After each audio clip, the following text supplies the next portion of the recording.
Yes, people, what's happening? Welcome back to the channel and welcome to another live stream, your FA Cup fourth round preview and daily transfer update. And transfer window has been pretty quiet. We're into the final week of the window now. And last night, after we finished out, we did have a bit more news in regards to strikers. Jhon Duran, the Aston Villa striker, and of course links to Callum Wilson now as well.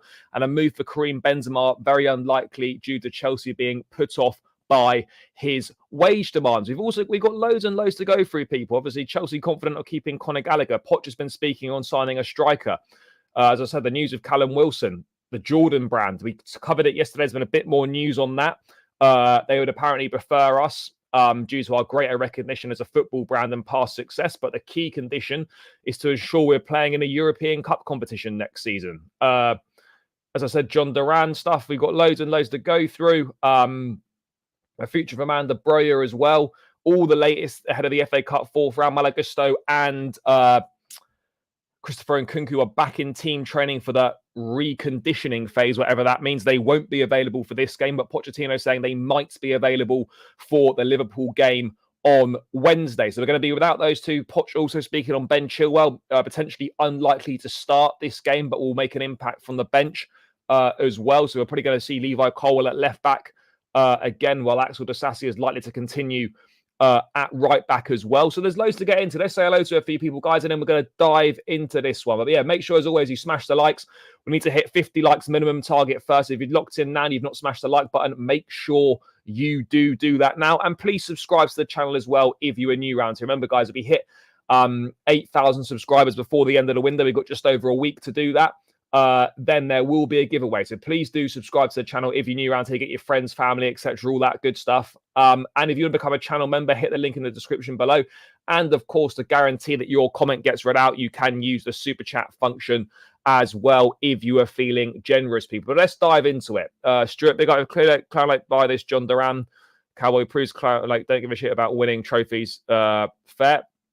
I don't want another 20-year-old striker. I agree on that. Yes, agreed.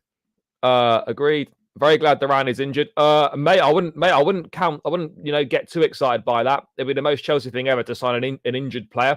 So it can't be fully ruled out.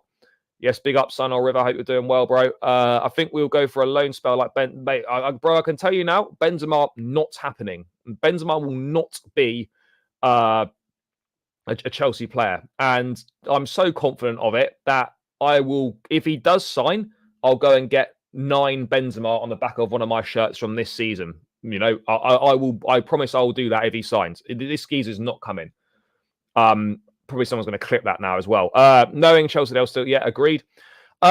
Newcastle need to sell. So Wilson wouldn't be a loan deal. Wilson wouldn't be a loan if we were looking at it. Newcastle need money. They need to sell him. So Wilson would not be a loan.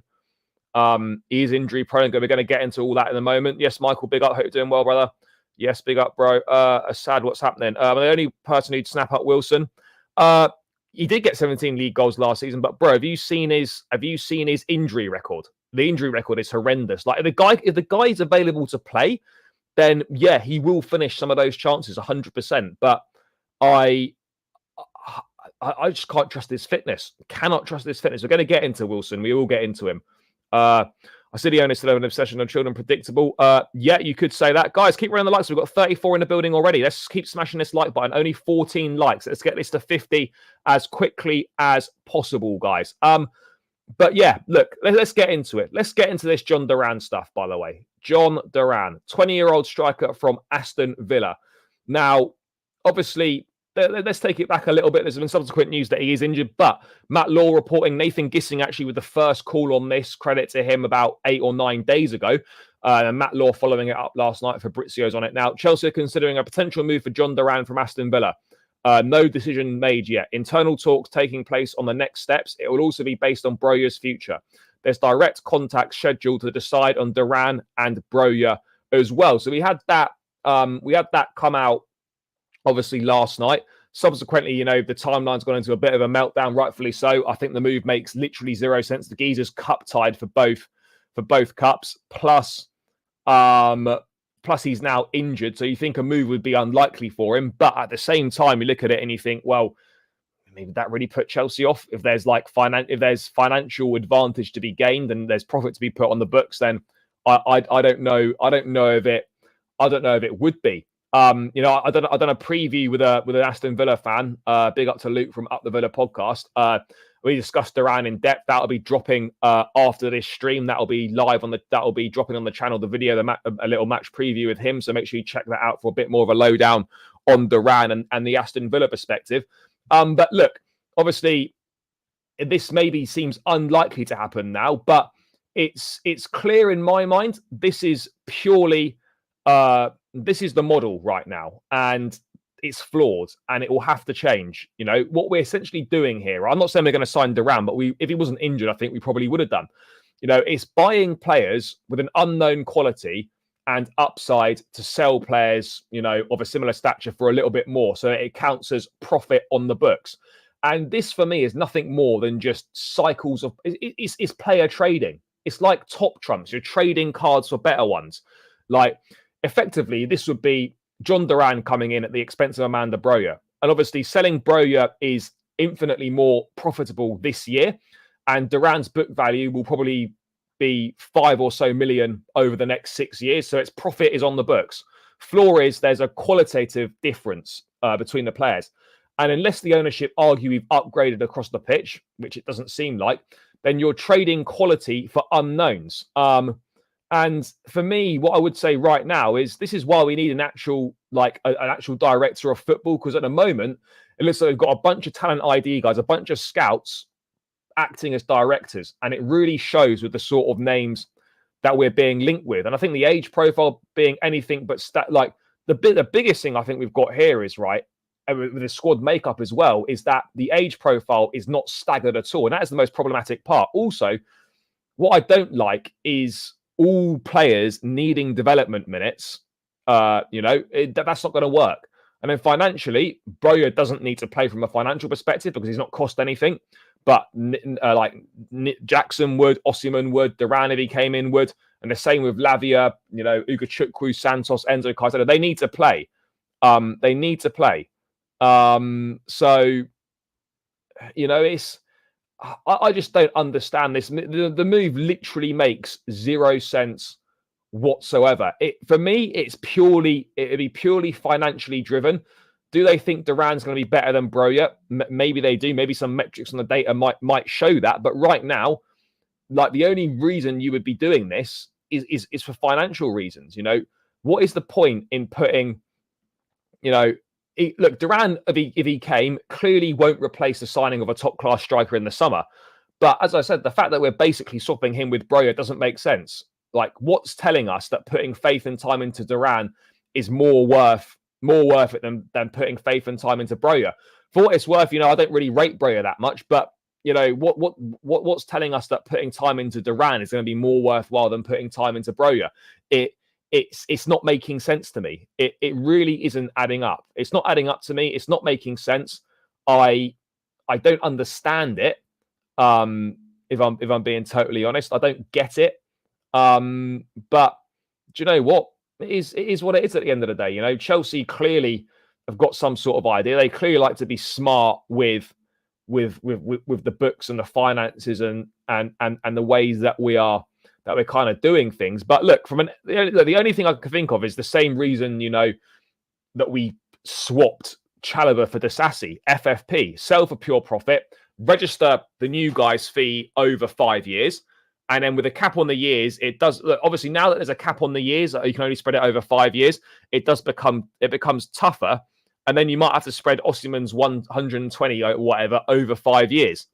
But at the end of the day, mate, if we keep disregard, look, I'm not saying that, you know, Cobham talents are the be all and end all, but like if we keep choosing to go down the route of selling Cobham talents for outside talent for purely FFP reasons, it's going to be a big problem.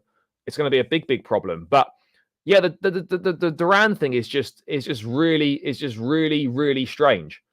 I don't think we're not finished, but I mean, I think it's just like, obviously, you don't wish injury upon anyone, but it could be a bit of a blessing for us that, you know, Duran's injured, and it means that he probably won't be coming to the football club. That could be a big plus. Sports washing, who knows? If we want challenging for titles, we need to stop buying young players. At the moment, yes, I would agree. Barley wants money. Bowley was keen on world-class players. There's no agreement between. I don't know. There's no agreement. I don't know. There's no agreement between them. Obviously, Bowley's always, maintained he's been chasing a marquee signing. He wants that marquee signing. Barley calls more of the shots. Bowley's like the face of the consortium, but Barley and Feliciano are the guys that have got like all the decision-making power. They're like the main dogs. I want to keep Broja until summer. I prefer because he's injury-prone. Fair. Only Duran. Yeah, I mean, I wasn't around in the 80s, but yeah, Duran, the band. Yeah, running a successful business is more important than. I don't think it is because, like, what I would say, right? And right, look, the owners have been criticised. Fair enough. I've criticised them for certain things they've done, but I think I don't buy into this notion that they don't want to win, and like it's more like a successful business is more important than results. The fastest way to make money in football is by winning. So I don't buy into the fact that they don't want to win, because the quickest way of making money as a football club is by winning. It's as simple as that for me. Yes, big up, brother. I hope you're doing well. Yeah, exactly. The two go hand in hand. The two do go hand in hand. In my opinion, they absolutely do. But just a little bit more on this Duran stuff. Obviously, the geezer's now injured, so you'd think that would put an end to it. But again, you just don't know. Jhon Duran now injured and not available for the next weeks. The last action against Everton, he was injured. For the next weeks, he's not going to be available. Emery was saying, so Chelsea never sent any formal or verbal bid. They just discussed Duran internally. And then we've had some sort of local reporters from kind of the Birmingham area, saying that Aston Villa do not want to lose Jhon Duran this month. So, look, there's obviously no smoke without fire, but I think this injury has probably put a bit of a spanner in the works. And unless we've got something else up our sleeve, then I don't see. Nah, he's injured. He's injured. I would have expected him to play tomorrow, but he's not going to play. So the next few weeks he's obviously unavailable. But you can obviously still sign injured players. It doesn't mean that we can't sign him. So yeah, I don't know. I don't know. Look, being injured doesn't mean that the deal can't happen. That absolutely isn't the case. Elise was injured. Yeah, no, Elise was injured. He had a hamstring injury, but that didn't put us off. You can sign injured players. That is allowed. Duran has scored more with less game time than Broja, but that does not solve our striker issue. No, it doesn't solve the striker issue. And I think, the bar shouldn't be, oh, he scored more goals than Broja or whatever. The bar's got to be, does he improve us? Does he make a tangible difference to the squad? Does he improve the squad? And does he improve the starting lineup? Does he improve the squad? No. Does he improve the starting lineup? No. Therefore, we shouldn't be looking at this deal. Simple as that for me. Simple as that, in my opinion. Those are the two metrics for me that we should be looking at. But the reason why Chelsea won't look to sign someone more experienced on a permanent basis, in my opinion, is because they want someone with resale value. Duran would come with resale value. For example, Callum Wilson, which we're going to come on to, I don't see us signing Callum Wilson because of the limited resale value or no resale value. These owners want resale value. It's as simple as that. He's only out for a couple of weeks, means nothing. No, potentially not. I'd rather no one comes in. Yep, I absolutely agree, mate. I'd rather no one comes in. Hopefully Gusto back for Liverpool. Yeah, let's hope so. For a reported cut price, 18 million, I think Wilson, I wouldn't say a no-brainer. It's got appeal to it. But again, there's massive question marks about his fitness. And we don't need another guy that can't stay fit. We've already got a whole squad of them. Selling Cole Palmer for big profit will happen as long as Chelsea are not playing Champions League. I don't think so. I wouldn't agree with that, but I can see where you're coming from. But I wouldn't necessarily agree with that in my opinion. But could be I could be wrong. I could be wrong, but we will have to wait and see. But I mean, look, let's move on to Wilson. Wilson ain't a no-brainer. Haven't we got too many players now we will be in trouble if we buy with FA what we got. No, we won't. No, I think we can buy players. Wilson is clinical when he's fit, but he's not fit that often. Yeah, potentially. I don't want Wilson. I don't want any more players on the injured list. Let's move on to this Callum Wilson thing then, because Newcastle, obviously, FFP issues. They're going to be forced potentially into selling one of their star men. Bayern Munich tried to sign Trippier this month, and we're on. There's an agreement in place with Al Shabab in the Saudi Pro League, and obviously Callum Wilson is potentially available as well.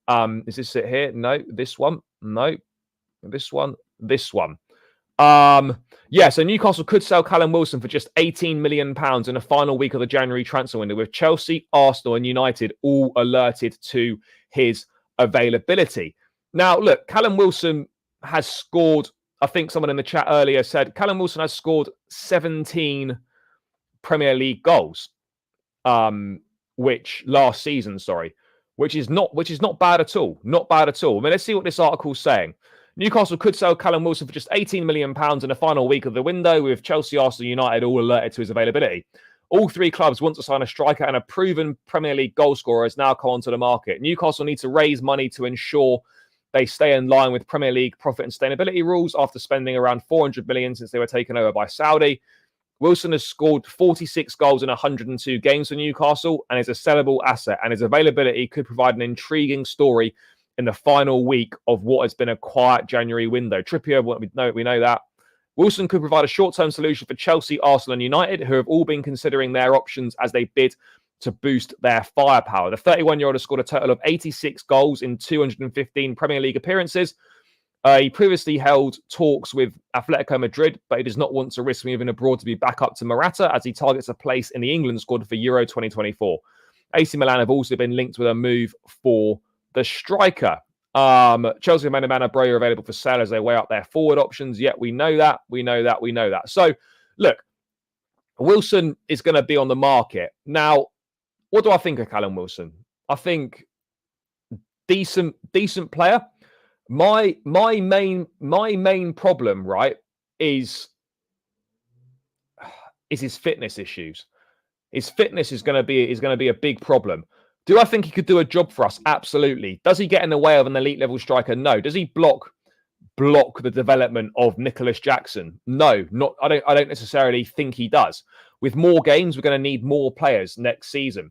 If you bought Callum Wilson in at 31 on a 12-month deal with an option for another 12, I don't see that as an issue.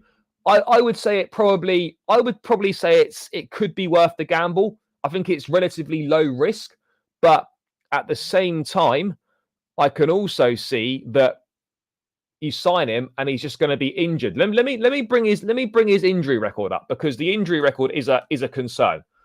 He'd fit in perfectly for us, really. I just don't know how people can justify it. If Newcastle were open to a loan, then yes, I think a loan. If Newcastle were prepared to do a loan deal, which I don't think they are, but if they were, it would make sense. But just look at this injury record, by the way, right? Even this season, how many he's already missed this season, right? 23-24. He's missed 14. He's missed 14 games this season already. 2 hamstring injuries, and he's been out with a calf injury for 30 days. Like, Injury FC star player, as big up to Jam, by the way. This is not ideal. Look at all these hamstring injuries. Welcome to the club, brother. All these hamstring injuries for this guy. And he's missed 14 games this season already. I just don't know how we can justify this. Like, I get it, his output's decent, he scores goals. But we shouldn't be comparing Callum Wilson's injuries to the likes of Chile and Reece James. Like, if we're going to sign someone, if it's a short-term deal, we need as many guarantees over their availability as possible. And it's like that injury list, that injury record, however you look at it, that's not positive. It's not positive at all. So I don't I'm just not sure. Look, 18 million pounds. Yes, it's very appealing. Yes, there could well be some value for money there, but if he was literally coming in I don't see how he'd be offered more than a 1 or 2 year contract. Does it make sense? I'm just not sure. No, I know it's not 100 million, but like, it's regardless of the money, like, you want the guy to be available. And there's just, for me, there's just not enough guarantees that this geezer is going to be available for us. By the way, guys, 57 in the building, still only 27 likes. Make sure that you keep smashing that like button. It's free and it takes seconds to do. So please do run the likes up, guys. We're about 20 likes away from 50, which is the first port of call. So keep smashing the likes, people. Run it up, run it up. No, I hear you, because it's less money, so maybe it's not as bad. But I just look, I wouldn't be against it. Dead against it. I think the injury record's a massive concern. But I think from a realistic Chelsea point of view, I don't. These owners, I can't see these owners buying him. A, 31 years old. B, no resale value at all in him. And like, that's what Chelsea look for: younger players with resale value.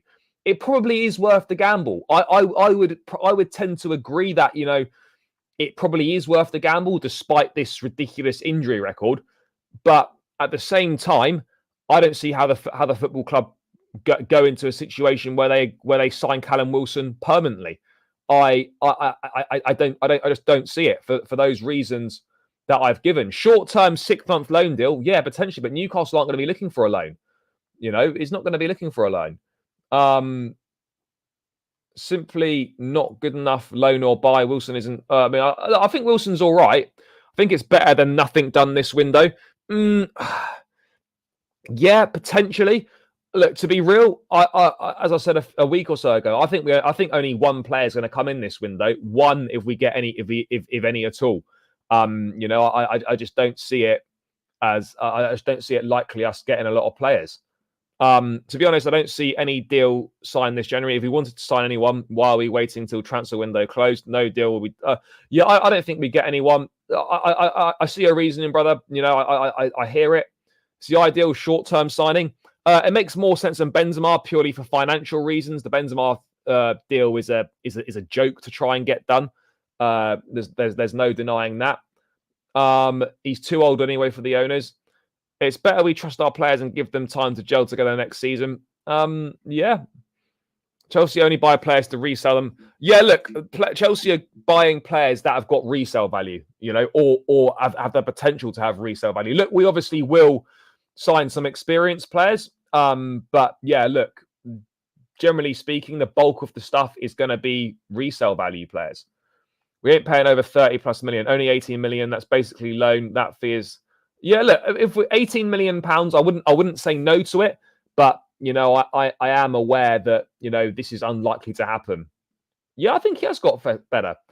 We can't be fussy enough to be realistic. We need a poacher and target man. Yeah, look, I don't think Wilson's a bad shout, but I'm not sure I see any moves going in for him, certainly from Chelsea. I mean, Broja's not great, but Jackson is coming back. And Nkunku hopefully can get himself fit. You know, it might not be a disaster. No, it would be a similar type of signing to a Demba Ba, and there can be use for a striker like Callum Wilson. There absolutely can be. All Chelsea fans going mad for Osimhen. Obviously we shouldn't be judging Osimhen on AFCON, by the way. But I agree. For me personally, I don't think Osimhen is as good as a lot of people are making him out to be. I think he's got a lot of potential, for sure. I think he's a very talented boy, but he's nowhere good. He's nowhere near as good for me as people are making out that he is. You know, he simply is not. You know, I don't see it. I don't see it. Like, I think he's a good player with good potential, but I don't view him as a top level striker at this point in time. Yeah, we need to right the wrongs for sure. Honestly, think they go for Sesko in the summer. Yeah, again, you know, you look at Benjamin Sesko, reportedly got a £43 million release clause this summer. Another one where you think if you sell Broja for 35 million and you bring Sesko in, that's something that this ownership would look to do. You know, I see it. I do see it. Anyone know Wilson's assist stats? No, but he'd be in the team for scoring goals. Look how top clubs have brought in players like Wilson who did well. I'm sure someone like Jose or Fergie would sign him short term. I don't know. Look, if we were going for the title or something like that, then I'd be more inclined to agree. But Callum Wilson, like, we can get Europa League qualification with or without Callum Wilson. I think the Champions League is a step too far. And if we look at it, would signing Callum Wilson increase our chances infinitely of trying to make Champions League football? I'm not sure. I don't know if they would. Bro, that's not happening. The wages are ridiculous. The geezer's on about 200 and something million euros per season, bro. It's not happening. Even if he took a 90% wage cut, that's still like €1 million a week. It's an absolute farce. It's just not happening. I don't want Wilson. Fair enough. If we can't sign Osimhen in the summer, then who would you prefer? Ivan Toney. Otherwise, if we don't get Osimhen or Toney, we're fucked. There is a shortage of top level strikers, so I don't know. Look, I've got nothing against the guy. I think he's got a lot of ability. I just don't think he's anywhere near as good as people make out. And I would prefer Ivan Toney. You know, I simply would. But yeah, look, obviously, Callum Wilson's injury record, there's no getting away from it. It is a massive concern. It is a massive concern. It's going to be interesting to see what the club decide to do. It's going to be really interesting to see. I think we're going to find out a lot about the direction we're heading in at the moment as a football club, with the striker we sign in this window, whether we do or whether we don't. We're going to find out now whether we're about to shit the bed and panic, or we're going to just, you know, keep our hand and wait till the summer. You know, this week is gonna tell us a lot. I could only see Wilson going to Man United, but short term only, maybe. But look, Benzema would be great. It's not happening. The finances of the deal are absolutely ridiculous. Simply not happening. I'm definitely on the Wilson train. Sign him up now. Fair. Yeah, look, unless Benzema releases himself from his contract, yeah, I agree with you, Top Bins. Big up, bro. By the way, like, you know, I would agree. Like, unless there's a striker that's going to come in and score us 10 to 15 goals in the second half of the season, then I think we can, as Top Bins has said, I think we can achieve our goals with what we've already got. That's just my opinion. That's my opinion, you know. People can have different opinions, but I just don't think that someone like Callum Wilson makes a massive tangible difference to us achieving our goals. And talking of goals, guys, with 33 likes, 60 in the building, we need to get this up to 50 likes minimum. Keep smashing that like button. It's free. It takes seconds. Get on it, people. Get on it. Let's run those likes up. You know, it's free. It's the quickest and easiest way of supporting the channel. So please do that. Let's get this to 50 likes as quickly as possible, guys. Elite sporting director. I would love someone like Michael Edwards. Paul Mitchell's available. You know, so we could maybe look at going for him.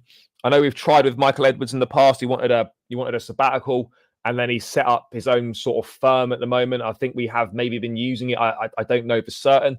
Don't buy anyone in January and sell all baggage. Mbappe's going to Real Madrid, which is the worst kept secret in football. Pointless signing anyone unless they're going to make an instant impact. I agree. Many said the same pre-season after the Nkunku injury. No need to get a striker. Look, it's a really tough one because we do need the striker, right? I agree. But it's about getting the balance right. We need the balance right. Is it the right player? Are they going to make the impact that's required? Have they got, you know, the right character? Have they got the right character? All these things are really important, you know. And it's very hard to get someone to come in on a short-term basis to make a big impact straight away. That's why they need to be experienced, and that's why they need to know the league. If you could get someone like an Olivier Giroud, bring him to me right now. But the problem is there's very few Olivier Giroud's types on the market. And I think instead of making a rash signing, I think we are better off not signing anyone. I'll be real. That's just my opinion, and that's kind of just how I see it. But I could be wrong. I could be wrong. Who knows? Who knows? But that is kind of that's the striker stuff. Obviously, at the moment, Callum Wilson, £18 million, well, between 18 and 20 million. Do I think that's a lot of money? No, it's not a lot of money. 31 years of age. As I said, there's no resale value or whatever.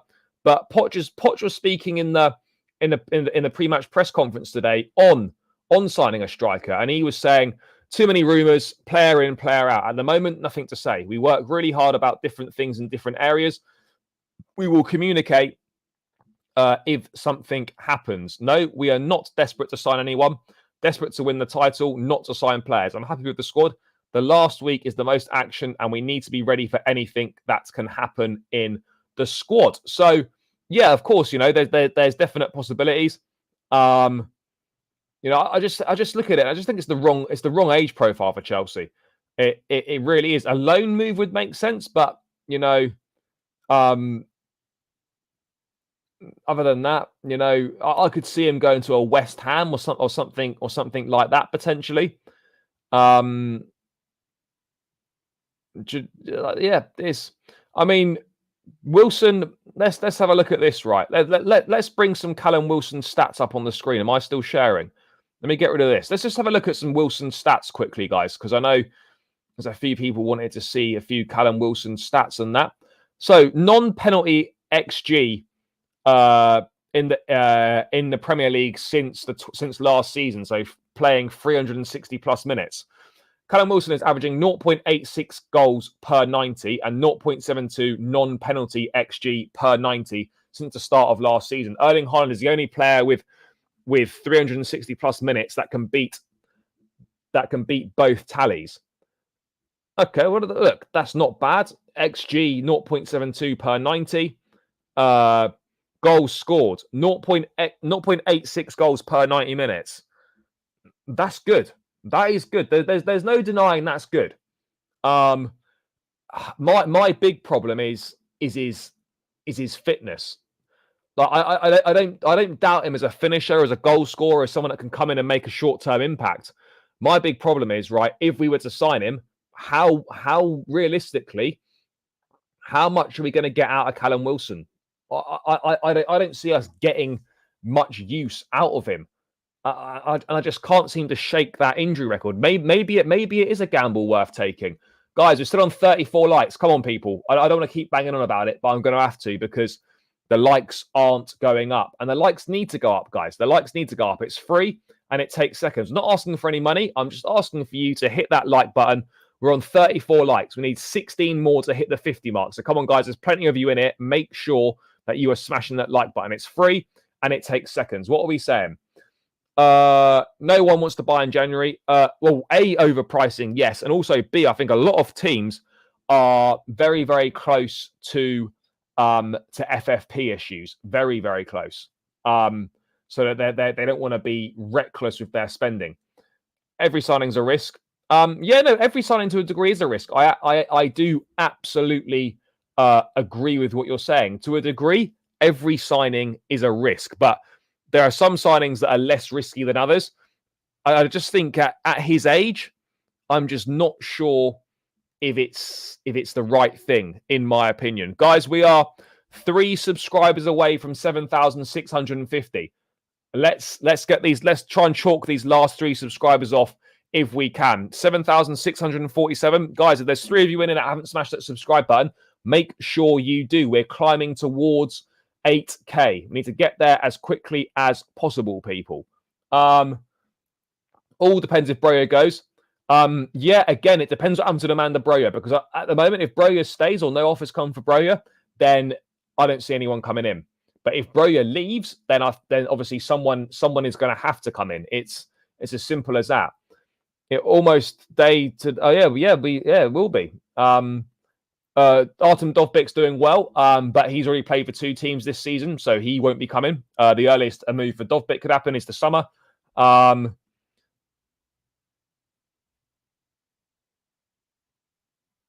Look, it would represent a bargain if he does well.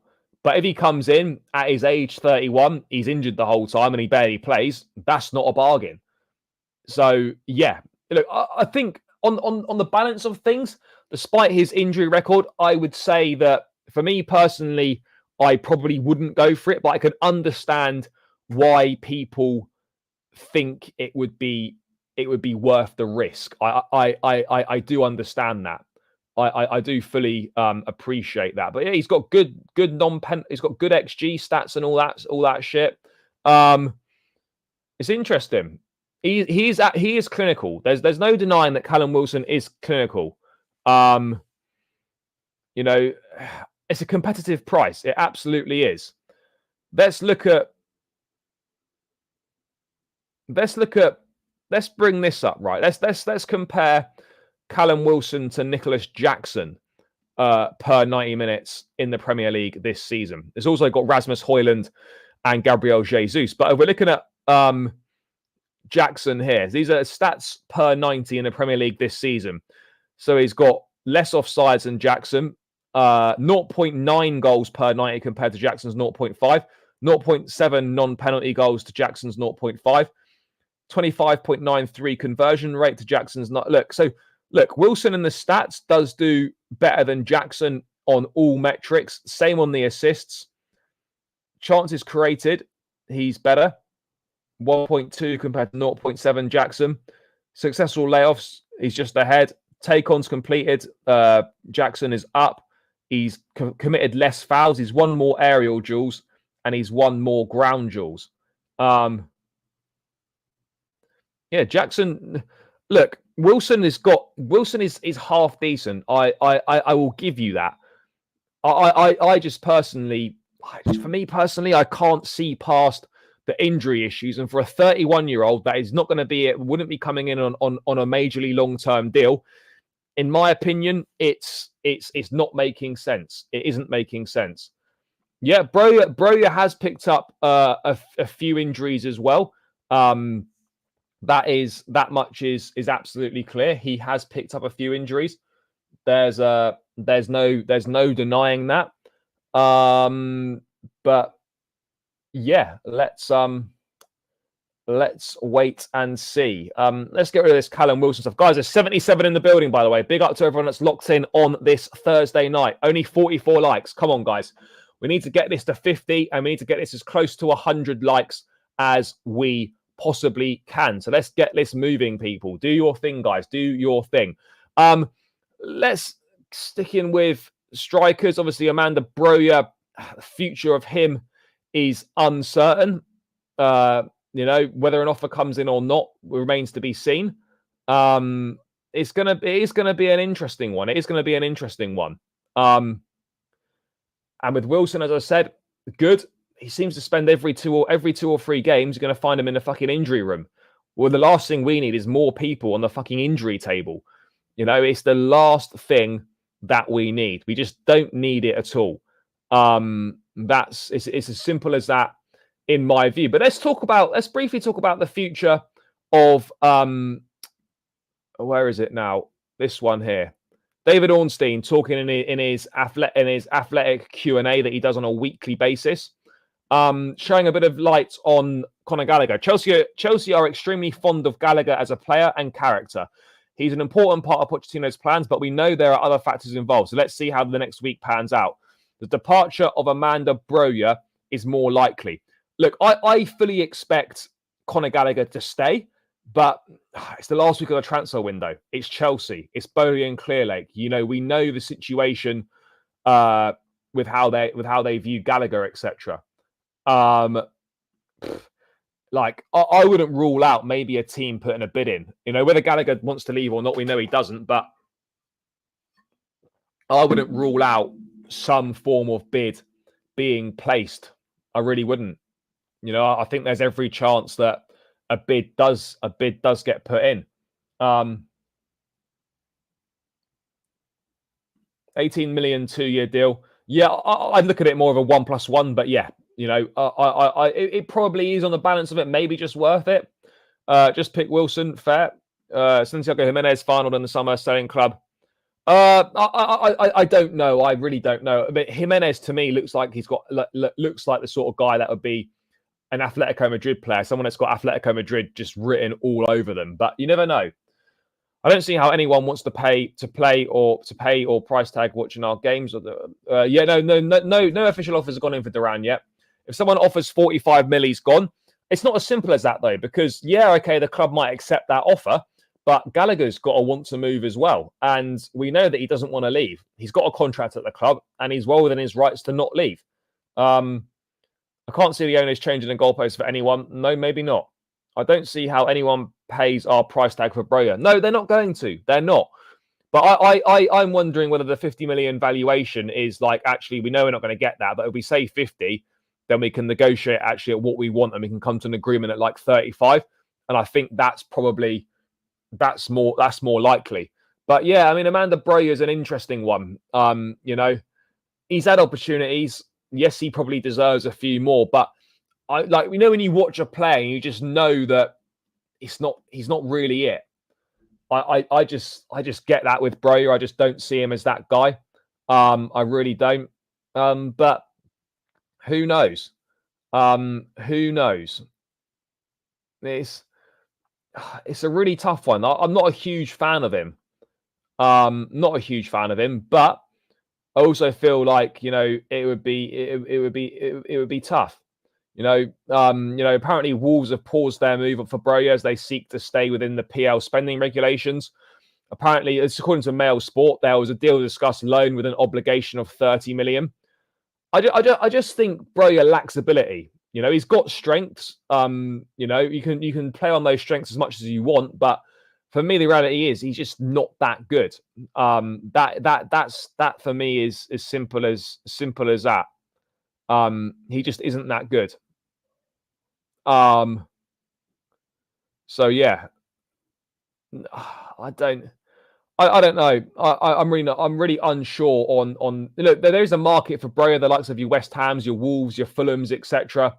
And all that sort of thing. But the money we're asking for, I'm not sure if those clubs in January have got that money to spend. And it's going to be an interesting last week. But if Broja is going to leave, we need to get a move on, or a team needs to come in and bid so that we've got time to get a replacement in. Or do we just get a replacement in anyway and then hope that a suitable offer arrives for Broja in due course? I don't really know what the situation is going to be on that one. I really don't know.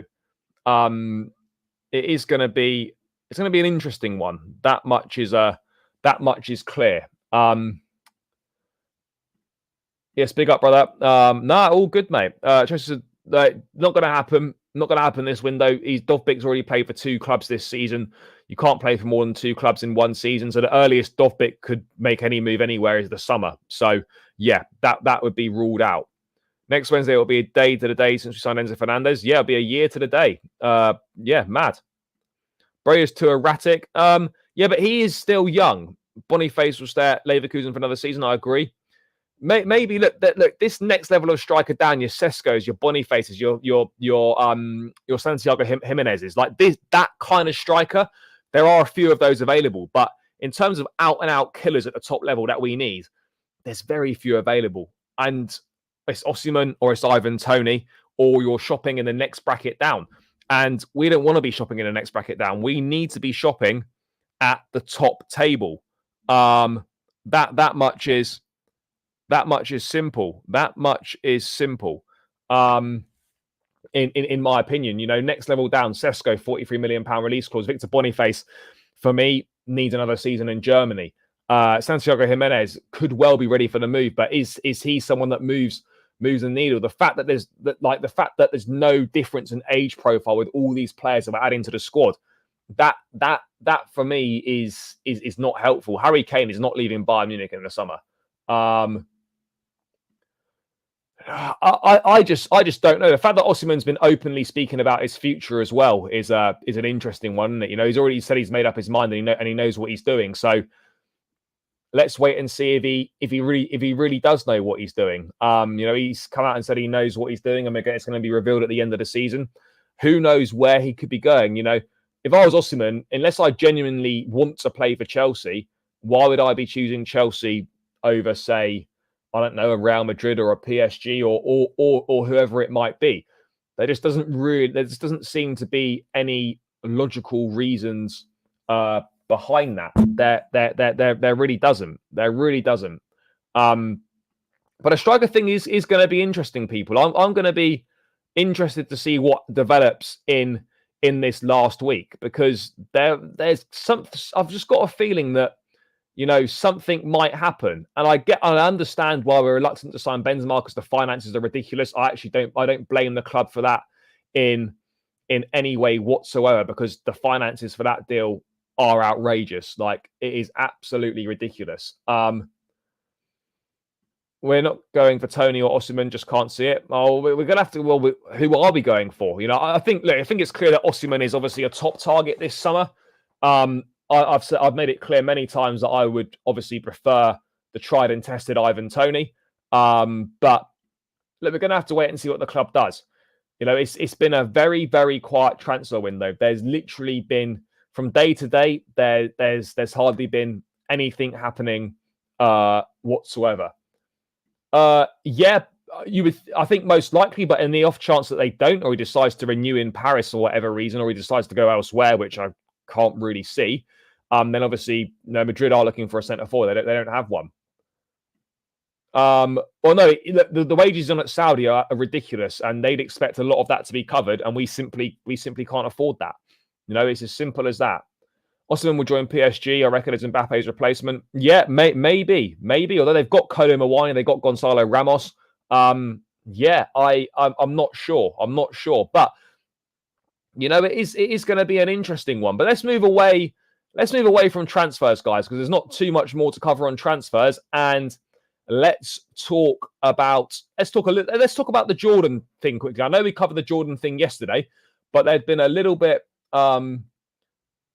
I would have taken Mawani last summer, but the geezer costs about 100 million euros, and he's literally just signed for PSG. So yeah, he's not going anywhere.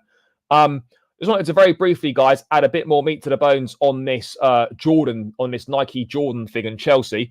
Jordan Brands is in negotiations with Chelsea and Spurs. This is part of an extended cooperation with Nike on the club's alternative jersey. The key condition is to ensure play in the European Cup next season. They had preferred Chelsea due to its greater recognition as a football brand and past success. The iconic brand chose London because the city is considered one of the world's fashion capitals. Jordan Brand is counting on success, as is the case with many collections from PSG, also in the field of streetwear. So, guys, please, all I'm asking for you is don't fumble the bag. Don't be the players and a gaffer that cost us the Jordan sponsorship. Please don't do that. We need that Chelsea Jordan link up. The kits would be unreal. The streetwear would be unreal. It would just be a great collaboration. So if that's not enough incentive to make any European competition, I don't know what is, because we need that. We absolutely need that. So yeah, let's see what happens with that one. But let's just focus on doing our job. Get qualified for the Europa League or Champions League if we can. I think that's still very unlikely, but Europa League. And let's get that Jordan swag. Let's get repping the Jordan swag next season. Let's move ahead then, guys, to the what do you call it? To the game itself, and let's talk about the situation with injuries at the moment, because we've got the injury update. There's still 9 players missing. It's not as bad as it has been, but it's still a very long list. So let's bring it up. Let's bring it up now, and let's have a look at this. So heading into tomorrow's game, 2 cups in 1 week for Chelsea. Mad. So, injury list. So Malagusto and Christopher Nkunku have joined team training for the reconditioning phase. Obviously, Poch was saying that they might be available for the Liverpool game. They are going to be out for this one. And then we're still without Chalobah, Cucurella, Fofana, James, Lavia, Sanchez, and Ugochukwu. So it's still quite a sizable injury list, but the 2 key ones, well, a lot of them are key, but the main ones are Malo Gusto and Nkunku back in training and could be available for the Liverpool game, which would really be a massive, massive boost for us. A massive boost for us. Haaland will be... who knows? We'll have to wait and see. Yeah, guys, keep liking the video as well, by the way. We're on 60 likes now. Let's try and run this up to 70. Next port of call, 70 likes. There's 76 in the building. There's definitely 10 of you in here that haven't smashed that like button. So come on, guys. Do your thing. I'm not asking for money. I don't ask for much. Just ask for you to hit that like button as it's the quickest and easiest way of supporting the channel. So make sure that you are doing that, guys. Make sure you're doing that. Oh, yeah, of course I would. Of course. You couldn't not. Haven't got a clue who we're going to be playing as our fullbacks tomorrow. Well, bro, I can tell you it'll be Levi Cole and Axel Disasi. No, I haven't even got a ticket for myself yet. So, yeah, no, I certainly don't have any spare tickets for Wembley. No, the Wembley tickets are going to be hard to come by. Disappointed in Nkunku not playing. I want to see the blue balloons. Yeah, let's hope so. If Chelsea qualify for the Champions League, it would be a miracle. Yeah, it would be. Only way to reduce our injury concern. Yeah, maybe Eva Canero needs to come back. Maybe that's what's gone wrong. I will not rush in Nkunku, so I don't think he'll get minutes against Liverpool. No, potentially not. Yeah, guys, come on, people. You lot know what to do. You lot know what to do. What else have we got problems? So that's the injury updates basically on that one. And look, I think this is going to be. I mean, look, to be honest, how many starters is it? 1, 2, 3, 4. You could argue there's probably 4 starters there that are out, and then the rest are all options from the bench. So yeah, it's been a huge problem, and it's been a massive problem that we've literally had all season. We've had this problem all season, and yeah, it's getting less. But you know, the Lavia thing is crazy. Like there just literally doesn't seem to be any update on him. Yeah, no update on him at all. Yeah, I can't wait to see him play properly for us, but I don't even know when that's going to be. I don't even know when that's going to be, and that is that's a big problem. Yeah, regrettably, unfortunately, I do. You know, great guy, tried his best. Unfortunately, he was just shit. You know, that's the reality of the situation. Is the geezer just wasn't very good, and that's a shame. That is a shame. Well, yeah, back soon. I mean, soon at Chelsea could mean like 2 months. We've literally got no idea when he's going to be back because we don't really tend to get any of those individual updates. Bro, he wasn't good enough. He just wasn't good enough. That's it. You know, we should never have signed him. I still don't forgive Tuchel, Scott McLachlan, the head scout at the time, Marina. These guys that said Tchouaméni weren't ready, so we signed Saul instead. Honestly, long day. We could have had Tchouaméni, Enzo, Caicedo midfield with Lavia in there as well. But instead, we don't have that. And Tchouaméni's balling at Real Madrid with Bellingham and Camavinga and Kroos and Modric and whatnot. But we decided in our infinite wisdom, Tchouaméni wasn't ready. Fair. Good job, guys. Good job. No, maybe Tuchel said that Tchouaméni weren't ready. That's unforgivable. But yeah, that's the injury news. Obviously, Poch himself has been obviously speaking ahead of the game, talking about the fact that, you know, Ben Chilwell is unlikely to start this game, which I think is a smart choice. You know, I think is a smart thing to say because I don't think, as much as we want Chilwell to start, you know, we don't want to overload him. We just had the situation where we overloaded Malo Gusto, playing him too much, coming back from injury, and now he's missing. So yeah. I mean, Poch has been speaking about Chilwell, you know, whether he's had any mental issues, trying to, you know, in his fight back from injury. It's not a mental problem. It's not only convincing him to trust his body, it's the trust with us and the way we work. But he's always very optimistic. We need to be careful. The player always wants to play.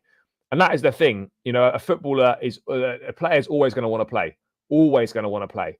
And it's about managing them carefully, managing those expectations, the trust, all that sort of stuff is, you know, really, really important. And I think ultimately it will end up being the right choice not to start Ben Chilwell, because he's not had an awful lot of minutes.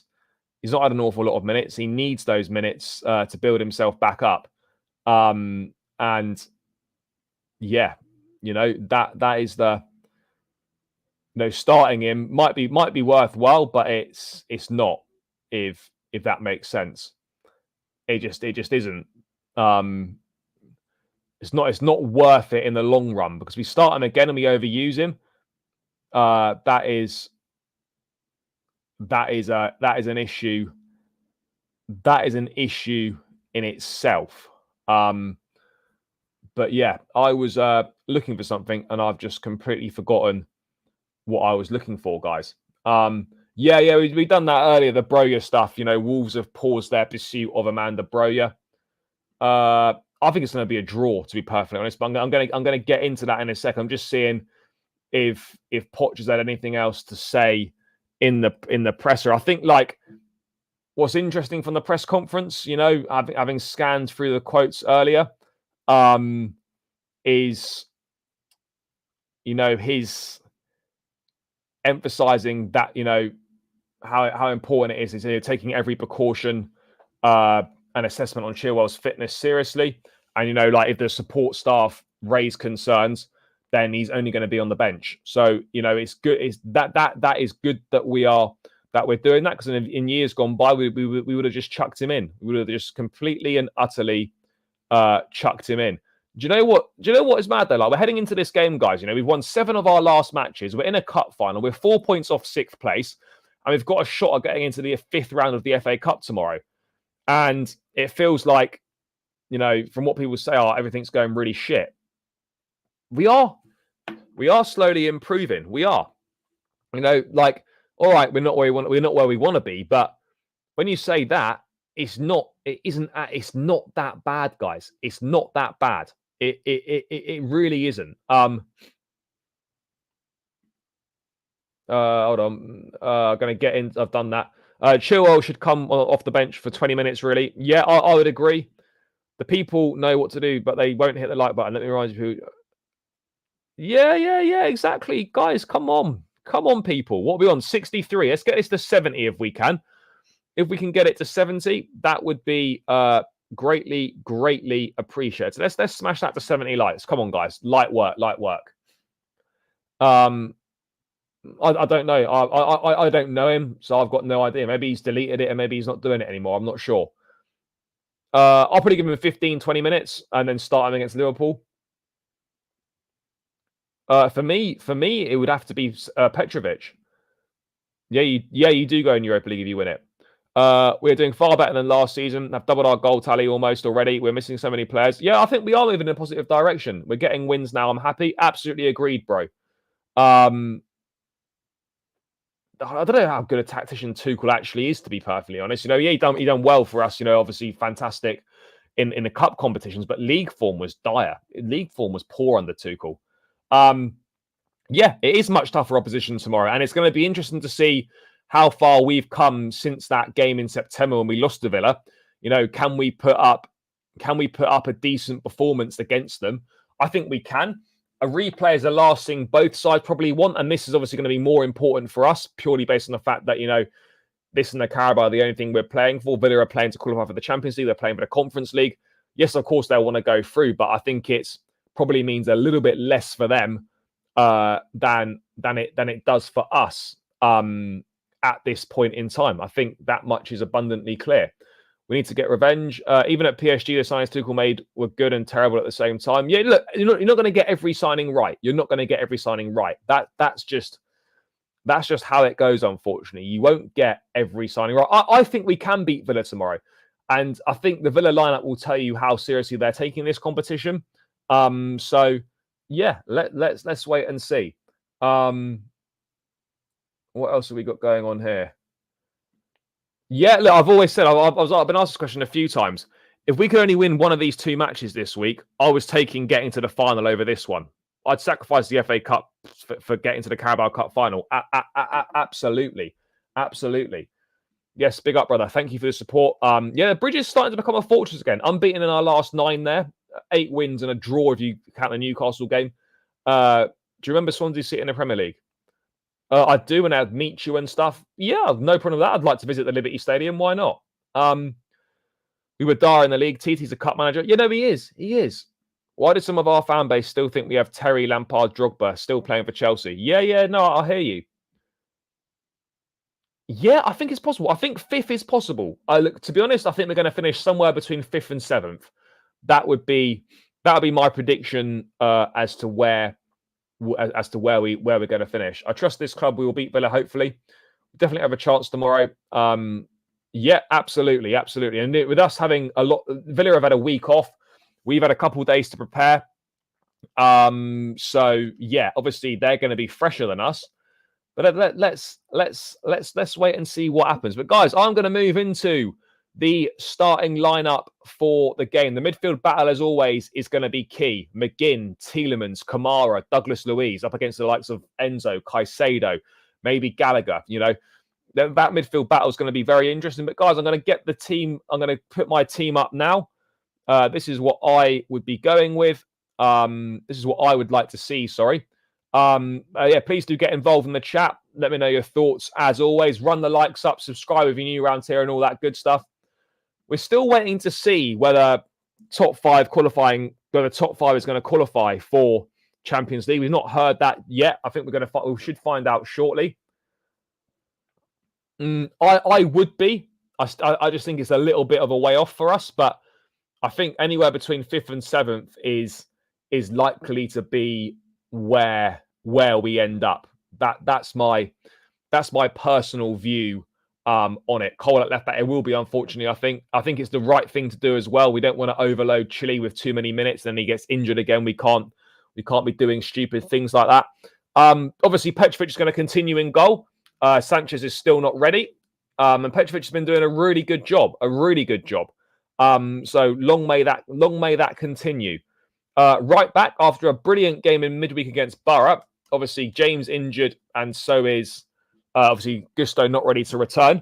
Axel Disasi needs another good performance. It's going to be a lot tougher because he's going to be up against the likes of Diaby, Zaniolo, or Leon Bailey, whoever it is. That's going to be a lot tougher. But yeah, you know, let's see how he gets on. But he did have a very good performance. Got forward well. And obviously, you know, popped up with a goal, but this is going to be a different test, a different level of opposition.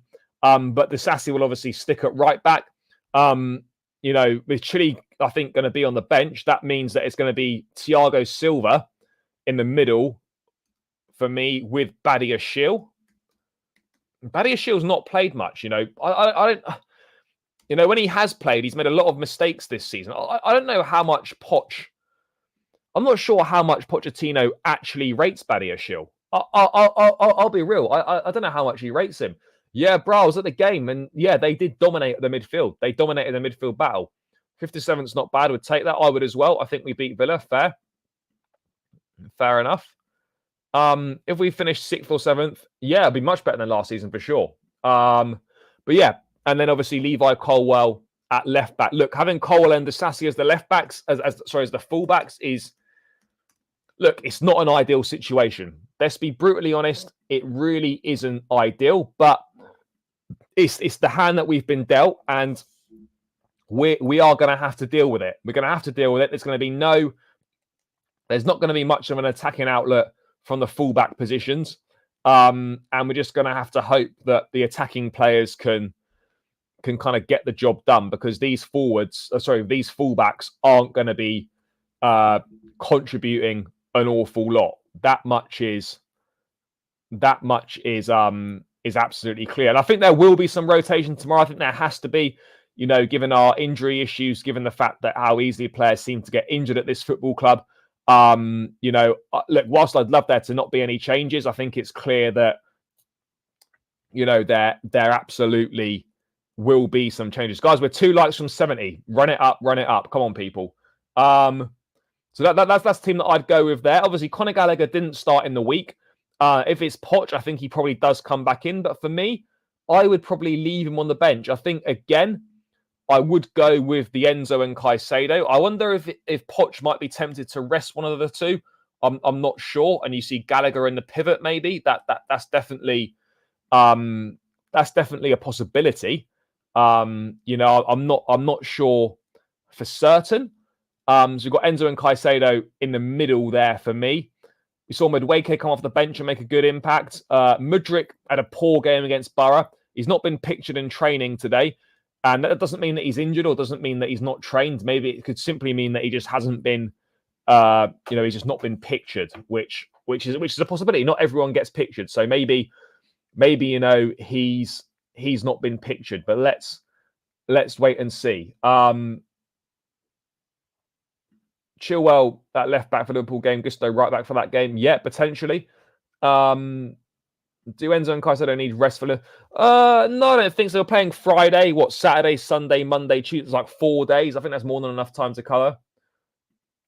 I go Enzo and Caicedo.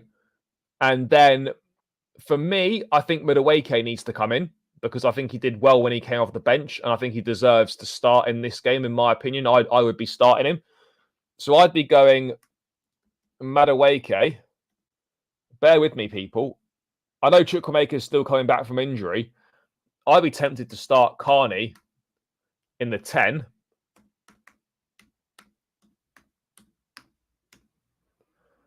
And then I would be tempted to play...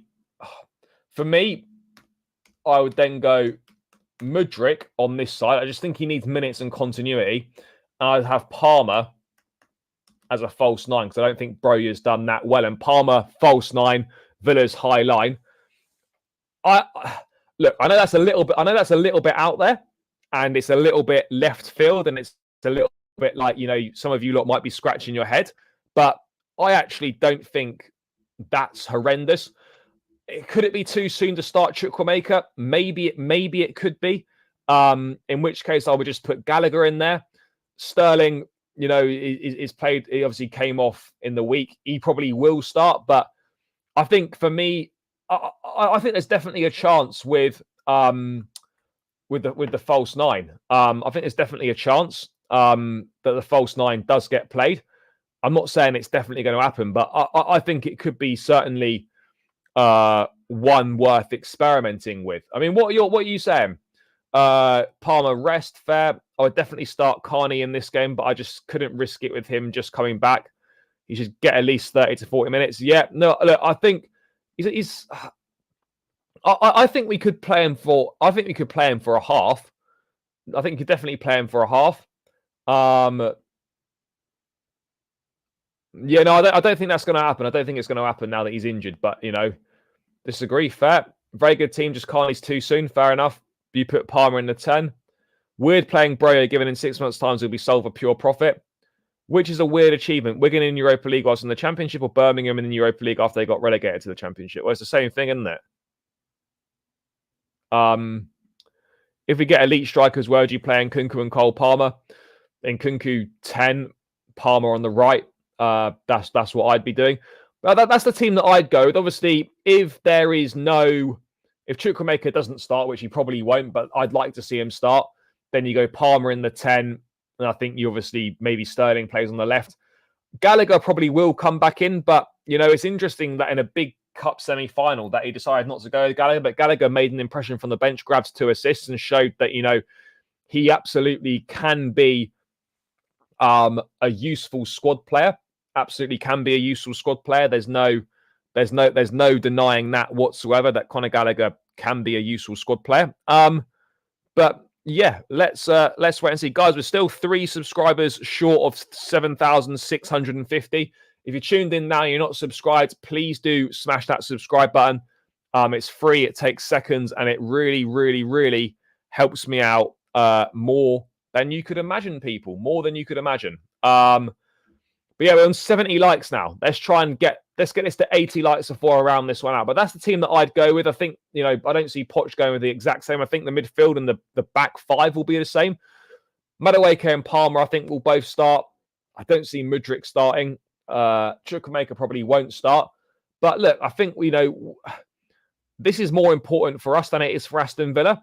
But I'm confident that we can get a result. Although I do personally feel that we will be in a situation where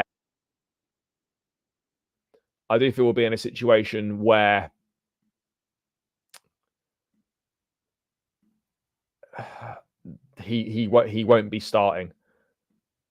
I think that much for me is clear. It's clear as day where we're at right now. See Carney getting in. That would be nice. I mean, Carney, I don't think is going to be in for a good reception from the Villa fans. Could Cole Palmer get 12 goals this season? It'll be 3. Yeah, he's on 11 already. So I think he'll definitely be getting 15 goals. Look, a replay is not going to be ideal at all. We know it's not going to be ideal, but I think this is going to be a tough game. This is going to be probably our toughest test in quite a while. So yeah, look, if it's a replay, it's a replay, and we have to firm it. Unfortunately, yes, we don't want that, but I suppose a replay is infinitely better than potentially going out of the cup. That much is absolutely clear. Now, brother, big up for the donation. Appreciate it. No, it's a pleasure. I obviously, I enjoy doing it. Otherwise, I wouldn't be doing it. So yeah, no, thank you for your support. Thanks for the donation. It is greatly appreciated. But that's the team that I'd be going with, people. Let's see what other news is knocking about at the moment. Let's see if any transfer stuff has come through with about a week of the window left, less than a week now. So let's have a look. Let's have a look what we've got going on here.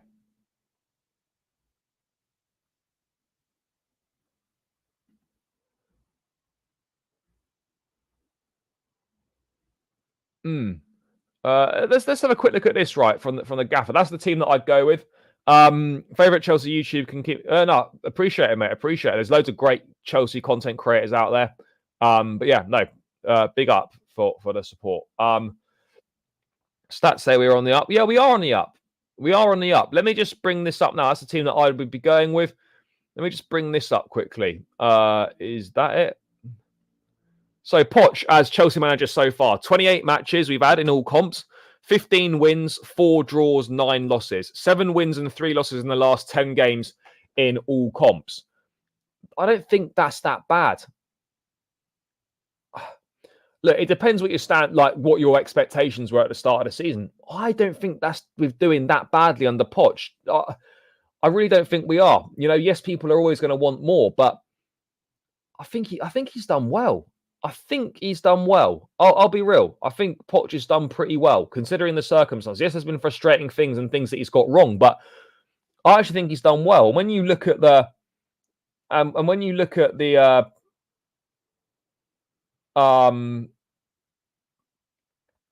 results and stuff, and our recent form, it's been pretty good. It's not been that bad. 3-1 Chelsea. It's bad for Chelsea standards. Yeah, look. But what we have to realise is that we're not in a position to hit the standards that we've set over the years.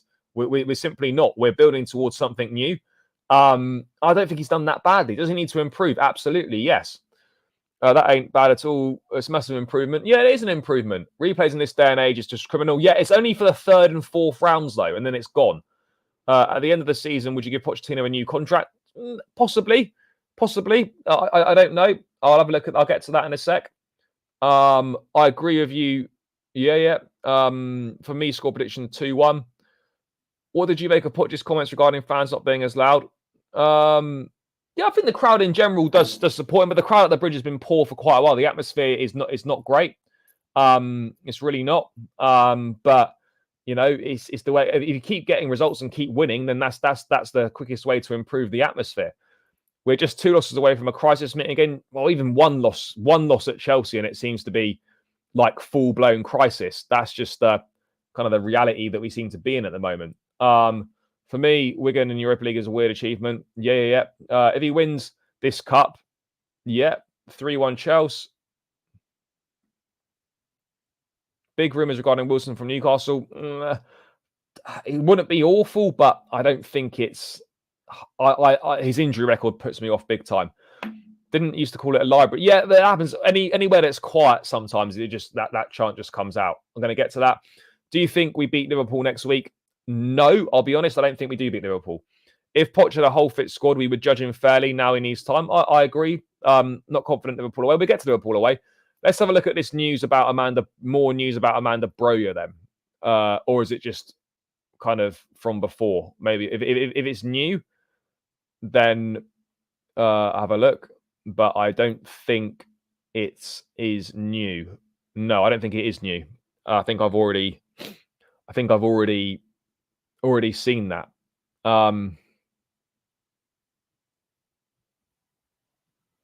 Interesting here, by the way. I don't know how reliable this source is. Let me bring this up very quickly, people. Exclusive. Everton are braced for late offers for Amadou Onana this month. Arsenal, Newcastle and Chelsea are all big admirers of the midfielder. Sean Dyche extremely unlikely to let him leave the Toffees and will demand a big fee. What even is this website? Team Talk. Not really heard of these guys. 22-year-old is considered to be one of the most exciting young midfielders. 22 years old. Yeah, of course we're linked. Young midfielders in the Premier League and has caught the attention of several top clubs. Dyche is extremely reluctant to sell Onana. Yeah, he's made 17 Premier League appearances this season, scoring 1 goal in the process. Team Talk sources close to Everton have revealed several clubs are seriously considering launching a bid before the end of the month. Understand Everton would look for a minimum of 50 mil to even begin considering parting ways with him. If he is sold, that would leave Dyche with Garner, Gomez, Idrissa Gueye, and Abdoulaye Doucouré as his senior midfield options. Yeah, who I don't know. Do we need him? Would that indicate Gallagher might be leaving? Who knows? Who knows?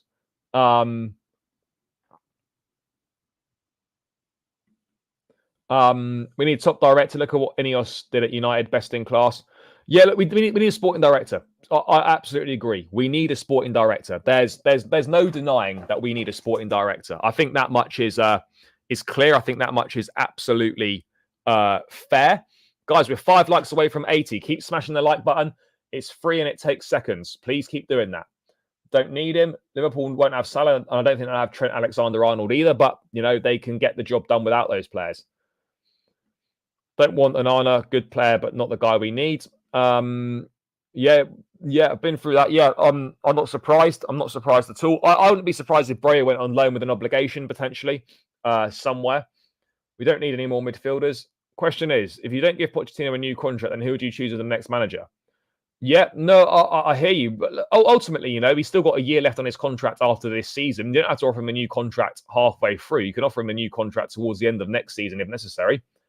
I mean, I would have wanted Michael Edwards. I think Paul Mitchell wouldn't be terrible. I mean, Paolo Maldini, I think, would be a good technical director. You know, there are decent names out there. Obviously, Michael Edwards is 100% the standout guy. You know, he is absolutely a standout guy. You know, he's a top operator. So yeah, you know, that would be my one. That would be my one for sure. But yeah, people, let's see what else is going on. But yeah, interesting that potentially interested in Amadou Onana. I mean, doesn't really make sense to me. We've got a load of midfielders, all of a similar age. Why unless someone's leaving, unless he was replacing Gallagher, but again, it's a different type of midfielder, then yeah, it doesn't really make sense. Well, we do have directors in Lawrence Stewart and Paul Winstanley, but in terms of like a proper out and out director of football, we haven't really got a proper director of football, and that's the thing.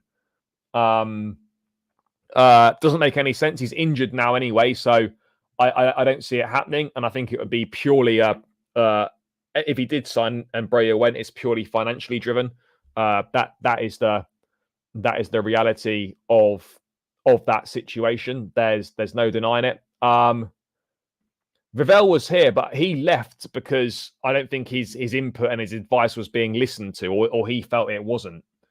What do you make of all these failed loans coming back to us in January? Yeah, it's not ideal. It's not ideal. You know, I'll be honest. It's not ideal. It doesn't reflect well on us. It looks like we've not done our due diligence with certain loan moves. We need a striker even on loan. Yeah, look, loan deals are very hard to do in January. It's very hard to get, you know, the sort of players that we need on a short-term deal to make the impact we need. With Bereda in an impossible De Zerbi move to United, will be back. I don't think so. Yeah, I remember Hull. Yeah. But yeah, that's the latest on Amadou Onana. In terms of my score prediction for tomorrow, I think it's going to be a tight game. I don't think there'll be many goals in it. I think the teams will potentially cancel each other out. I think Villa, you know, they're playing Newcastle on Tuesday night. It's going to be interesting. For me personally, I think it's going to be 1-1. I don't think we'll lose, but I think it will be. I think it'll be a 1-1 draw, and unfortunately, there's going to be a replay. And going to Villa Park is going to be, that's going to be really tough. There's no denying that. That will be pretty tough. To say the least. But guys, 3 more likes to 80. Come on, people, smash it up. But I'm going 1-1. People, get your score predictions in the chat right now. I'm going 1-1, and unfortunately, a replay. How are you guys seeing it? Let me know your score predictions in the chat before we round this one out. You know, let me hear what you're saying. Let me hear what you guys are saying in terms of that.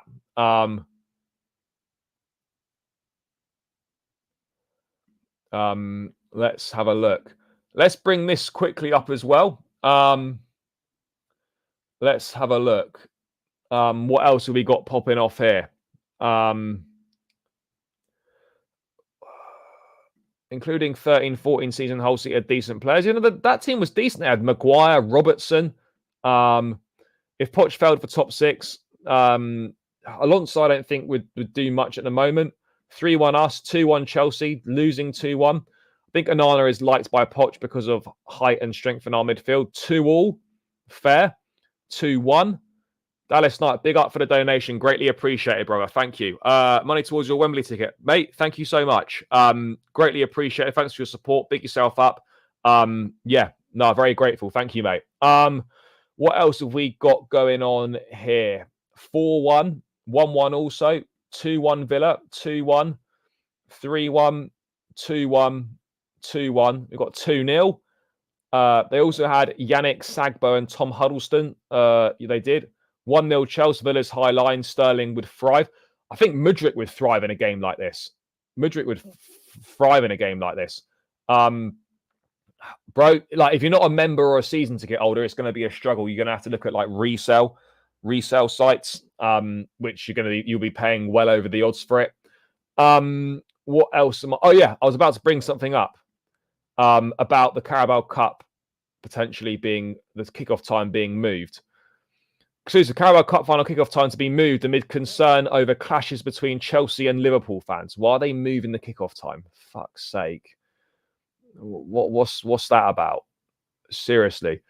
Carabao Cup final kickoff time to be moved amid concerns over clashes between Chelsea and Liverpool fans, with Metropolitan Police wanting Wembley showdown to begin no later than 3 p.m. The Carabao Cup final, so the EFL have had the final scheduled as a 4:30 kickoff for several months, but Mail Sport has learned that the police want the game at Wembley to begin earlier, as they have classified Chelsea versus Liverpool as a high-risk fixture. In talks earlier today, the Met are understood to have requested that the final kicks off no later than 3 p.m. on public order grounds. The EFL were initially standing by their preference for a 4:30 kickoff due to their contract with Sky, but sources on both sides have indicated that a compromise is likely with the game being brought forward. Further discussions will take place in the next few days to resolve the issue. The FA Cup was brought forward to its traditional 3 p.m. kickoff time from the initial slot of 5:30 last season on police advice. Chelsea and Liverpool meet in the Carabao Cup fight. Yeah, there we go. So it's set to be moved no later than 3 o'clock. Interesting that. I don't really get it. Madueke will thrive if he will, but I hope Madueke proves us wrong. Yep. Joke. Yeah, it's weird, isn't it? Like, you know, you actually go to most of these games, right? And there is very, very little issues. very little issues. Yet, they just seem to make a really big deal out of it. I'm not saying it's not serious or whatever, but like, do you know what I mean? For me, it's a weird one. The fear mongering that the police are doing for most derbies at the moment is ridiculous. I think I think that's causing more trouble than there actually is in these sorts of games. I don't really get it. I don't really get it. It's a strange one, but it's going to be obviously brought forward then, and it'll probably end up kicking off at 3 p.m. That looks like it. Liverpool say they've received 32,196 tickets for the final, whilst Chelsea say they've received 31,939. Or someone can't count, or someone's lying there. But anyway, guys, I'm going to round this one out here. Big up to everyone that's tuned in, as always. Big yourselves up. It's all greatly appreciated, guys. Let me just quickly get through these last two things. I have a feeling we will bottle it and return to 3-2 Villa. Fair. We'll get overrun in midfield unless Gallagher is back. Fair.